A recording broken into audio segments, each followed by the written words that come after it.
ஒன்று, அந்த பாடலை உலகில் உள்ள எந்த நடிகருக்கும் பொருத்தமாக இருக்காது.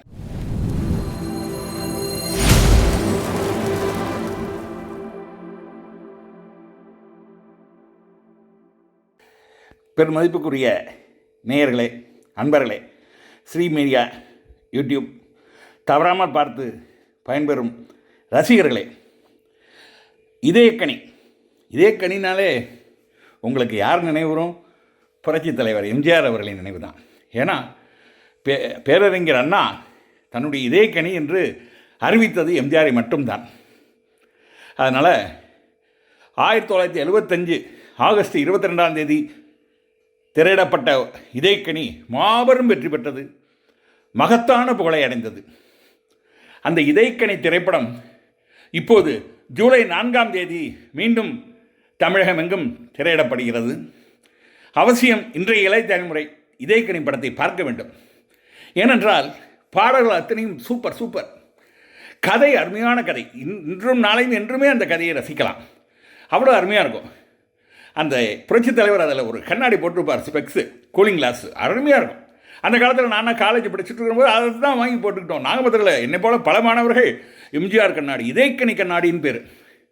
அப்படி புகழ்பெற்ற மாபெரும் புகழ்பெற்ற திரை காவியம் என்று தான் இதயக்கனியை சொல்ல வேண்டும். அவசியம் எல்லோரும் பார்க்க வேண்டிய அற்புதமான, அதுவும் இன்றைய இளைய தலைமுறை பார்க்க வேண்டும். கல்லூரி மாணவர்கள் மனைவிகள், பள்ளி மாணவர்கள் மனைவிகள், குடும்ப நடுத்தர, ஏழை, பணக்கார, வசதியுள்ள எல்லோருமே பார்க்க வேண்டும். ஏன்னா அவ்வளோ அருமையான படம். ஏன்னா அந்த புரட்சித் தலைவர் பாட்டு, முதல் பாட்டு துவக்கத்திலேயே அருமையான பாட்டு. என்ன பாட்டு?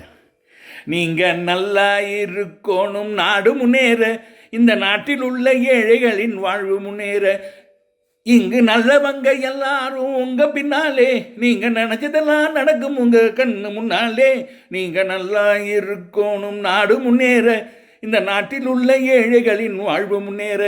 புலமை பித்தன் பாட்டு, நம்மளை எம்ஜிஆர் பித்தனாக்கிய பாட்டு. இது மாத்திரம் இல்லை, இந்த பாட்டுக்கு என்ன ஒரு விசேஷ தன்மை உண்டுனா, எம்ஜிஆர் புருக்லின் மருத்துவமனையில் சிகிச்சை பெற்றபோது அவருக்காக அவர் நல்லபடியாக திரும்பி வரணும், உடல் நலத்தோடு வரணும்னு பல லட்சக்கணக்கான உலகெங்கும் உள்ள எம்ஜிஆர் ரசிகர்கள் பிரார்த்தனை பண்ணாங்க. அப்போ இந்த பாடல் தான் தமிழகத்தில் உள்ள எல்லா தியேட்டர்லேயும் முதல் பாடல். எந்த படமாக இருக்கலாம், ஆனால் முதல்ல இந்த பாட்டை போட்டுட்டு தான் படமே ஆரம்பிப்பாங்க. எப்படி மகாகணபதியை வேண்டி விட்டு நாம் காரியங்களை செயல்படுவது போல், என்ற வெற்றின்னு செயல்படுற மாதிரி விநாயகர் வேண்டி விட்டோம், இனி வெற்றி என்று செயல்படுவது போல் இதயக்கனி பார்த்து புரட்சித் தலைவர் நன்றாக இருக்க வேண்டும், புரட்சித் தலைவர் முதல்வர் நல்லபடியாக சிகிச்சை முடிந்து வர வேண்டும் என்று நம்பிக்கையோடு வேண்டினோம். அதுபடி நல்லபடியாக வந்தார். அந்த இதயக்கனி பாட்டு, நீங்கள் நல்லா இருக்கணும், அந்த பாட்டில் டடடக்கன்னு வரும். அதுவும் நடுவில் அவர் புரட்சித் தலைவர் நடுவில் அப்படி இறங்கி இந்த மாலையோட. ஆனால் ஒன்று, அந்த பாடலை உலகில் உள்ள எந்த நடிகருக்கும் பொருத்தமாக இருக்காது. அவருக்கு மட்டும்தான் பாட முடியும். அந்த பாடல் அவருக்கு மட்டும்தான் பொருந்தும். அதே மாதிரி எத்தனை அருமையான இளமை, இன்பமே உந்தன் பேர் பெண்மையோ என் இதயக்கனின்னு, அப்படியே 20 வயசு வாலிபர் மாதிரி. ராதா சரோஜா தான் இந்திய நடிகை, ராதா சரோஜா ஹீரோயின் நான் நடித்த படம். அப்படி ஓடி வருவார். காதல் காட்சியிலும் சரி, அது மூலம் இதழே தேன் வேண்டும் அப்படிங்கிற பாட்டு என்ன அருமையாக இருக்குங்கிறீங்க, சூப்பராக இருக்கும். அந்த காதல் காட்சி ஆகட்டும், சந்தோஷமான காட்சிகள், சண்டை காட்சி, கிளைமாக்ஸு ரொம்ப சூப்பராக, ரொம்ப அபூர்வமாக, ரொம்ப அற்புதமாக இருக்கும். படகுல போவாங்க, அங்கே போவாங்க, அப்பா பிரம்மாண்டமானது. அதான் தொட்ட இடமெல்லாம் அதை ஒரு காஸ்டியூம் போட்டு பார்ப்பாங்க புரட்சித் தலைவர். அருமையாக இருக்கும். எம்ஜிஆருடைய அந்த ஒரு காஸ்டியூமுக்கு ஈடுனே கிடையாது. அருமையாக இருக்கும், அற்புதமாக இருக்கும். அப்போ என்னமா படம், எத்தனை யுகமானாலும் இந்த படம் நிற்கும் சார். ஆமாம், அதில் சந்தேகம் இல்லை. இதயக்கனி போல் இதயம் தொட்ட கனி அது. இதயக்கனியில் மக்களின் இதயங்களில் புரட்சித் தலைவர் இதயக்கனியாக இன்றும் நாளையும் என்றும் வாழ்வார். அந்த படத்தை அவசியம் பாருங்கள். அருமையான பாடல்கள், காட்சிகள், எப்படி சண்டை காட்சிகளாகட்டும், நகைச்சுவை காட்சிகள், எல்லாமே இருக்குது. புரட்சித் தலைவர் அப்படி துள்ளும் இளமையோடு நடிச்சிருப்பார், அருமையாக நடிச்சிருப்பார். ஜெகதீசன் டைரக்ட் பண்ணியிருப்பார்.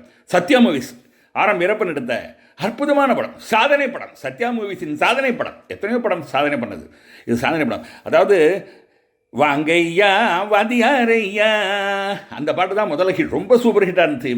எம்ஜிஆர் பாட்டுனாலே, எம்ஜிஆர் பற்றி நினைக்கிற போது அந்த பாட்டு தான் நினைக்கிறோம். ஆனால் அதையெல்லாம் ஓவர்டேக் பண்ணது அவருடைய பாட்டே, அவர் பாடலை ஓவர்டேக் பண்ணதுன்னா அது நீங்கள் நல்லா இருக்கணும் தான். எப்போதும் கேட்டுக்கொண்டே இருக்கலாம். அதனால் அவசியம் இதயக்கனி படம் பாருங்கள். சந்தோஷப்படுங்க, வாழ்த்துங்க. நன்றி, வணக்கம்.